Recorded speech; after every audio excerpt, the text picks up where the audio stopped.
In today's video, I'm going to teach you how to add and verify a hyperlink in Confluence.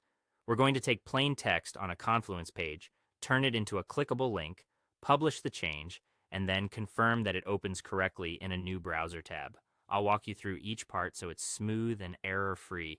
Start by opening the Confluence page using the link you've been given. Make sure you're signed in and that you have permission to edit the page in that space. If the page loads in view mode, that's perfect. That's where we want to begin. Next, look for the edit button near the top right of the page. Click edit to enter the page editor. You'll see the page content become selectable and the formatting toolbar appear.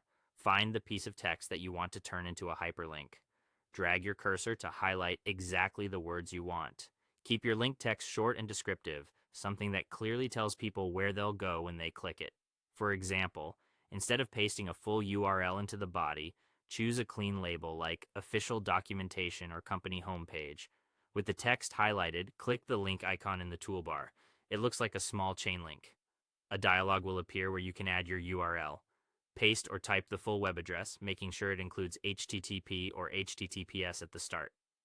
Take a moment to verify there are no extra spaces before or after the URL and that it's spelled correctly. When it looks good, confirm the link in the dialog to apply it to your highlighted text. The text should now be formatted as a link. Now it's time to make your change live.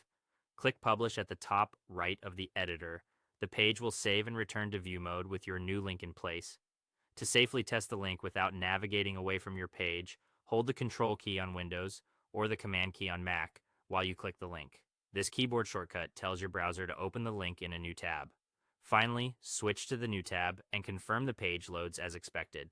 Check that the destination is correct, the URL is accurate, and there are no error messages. If anything looks off, go back to the Confluence page, click Edit, adjust the link URL, and publish again. A quick retest with Control or Command click will confirm the fix. That's it. You've successfully added a hyperlink in Confluence and verified it opens in a new browser tab.